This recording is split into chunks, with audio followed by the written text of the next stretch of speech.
ইবাদত দুই প্রকার, একটি হলো হাক্কুল্লাহ, আল্লাহর যে অধিকার, যেমন নামাজ পড়া, আল্লাহকে সেজদা দেওয়া, এটা আপনার প্রতি আল্লাহর অধিকার, তার প্রতি শরীক না করা।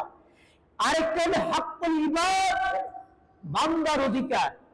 আমরা বহু মানুষ আছি হাজি গাজী নামাজি, অন্য বেনামাজির কথা তো বাদই দিলাম, বহু নামাজি মানুষ আছি যারা মানুষের প্রতি অন্যায় অবিচার করছে, জুলুম। হজ করি, উমরা করি, দান সৎকার করি, সমাজের মধ্যে খুব ভালো দানশীল মানুষ, কিন্তু দেখা যাচ্ছে ভাইয়ের হক মেরে খাইছি, বোনের হক মেরে খাইছি, জায়গা একটা দখল করছি, বিরাট ইন্ডাস্ট্রিজের মালিক, বিশাল বড় শিল্পপতি, অনেক বড় জায়গা।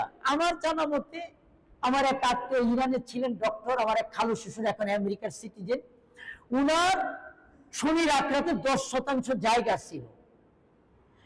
এক বিরাট এক গ্রুপ কোম্পানি জায়গাটা চারদিকে দখল করে বললেন, এই জায়গা যদি বেচলে বেচেন, কিছু টাকা নিয়ে যান, না নিলে জায়গাই পাবেন না, টাকাও পাবেন না। রাত করে উনি নিলেন না, সেই জায়গা সহ বহুতলা বিশিষ্ট ইন্ডাস্ট্রিজ হয়ে বাস বসে আছে। এই যে অন্যায় করলেন, আল্লাহ কি কোনোদিন মাফ করবে? সম্মানিত ভাইয়ের আমার, বান্দার হক লঙ্ঘন করলে আল্লাহ তাআলা কোরআনে বলেছেন, ইন্নাল্লাহ ইউমলি, আল্লাহ রাসূল সাল্লাল্লাহু আলাইহি ওয়াসাল্লাম, আল্লাহ রাসূল সাল্লাল্লাহু আলাইহি ওয়াসাল্লাম বলেছেন, ইন্নাল্লাহ ইউমলি লিয-যালিম ফাইযা আখাযাহু লাম ইফলিতহু, সুম্মা ক্বরাআ ওয়া কাযালিকা আখযু রাব্বিকা ইযা আখাযাল কুরা ওয়া হিয়া যালিমা ইন্না আখাযাহু আলীমুন শাদীদ। সূরা হুদ 102 নম্বর আয়াত। আল্লাহ রাসূল সাল্লাল্লাহু আলাইহি ওয়াসাল্লাম একদিন এই হাদিসটি বর্ণনা করতেছেন, ইন্নাল্লাহ ইউমলি লিয-যালিম, আল্লাহ তাআলা জালিমদেরকে অবকাশ দেন, সুযোগ দেন। তা বড় লোক হইতেছিস, জায়গা জমি দখল করে বিরাট সম্পদ বানাতে থাকতেছে, বানা, এরকম করে মানুষের প্রতি জুলুম করে তুমি জুলুম করতে থাকো, সুযোগ দেন। ফাইজা আখাযাহু লাম ইফলিতহু, কিন্তু আল্লাহ যখন পাকড়াও করেন তখন তাকে সমূলে ধ্বংস করে দেন। এরপর নবী এই আয়াতটি পড়লেন, সুম্মা ক্বরাআ ওয়া কাযালিকা আখযু রাব্বিকা।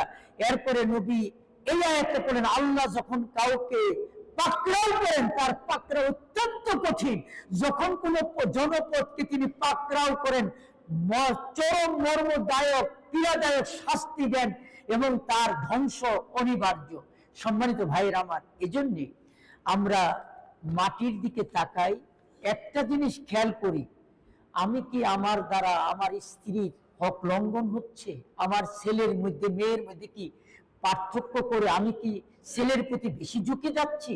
বা আমার ভাইয়ের হককে আমি মেরে খাচ্ছি? আমার দ্বারা কি আমার প্রতিবেশীর হক লঙ্ঘন হচ্ছে? হতে পারে সে আপনার প্রতি অন্যায় করতেছে।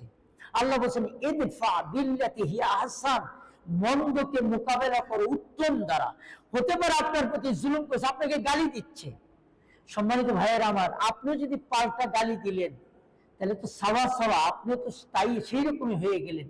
আমার যা মনে হয়, আমাদের ব্যক্তিগত জীবনে, পারিবারিক জীবনে, সামাজিক জীবনে, চাকরি জীবনে, অর্থনৈতিক জীবনে, রাজনৈতিক জীবনে আমরা বান্দার হক যেন লঙ্ঘন না হয়, এই বিষয়টা আমরা খেয়াল করি।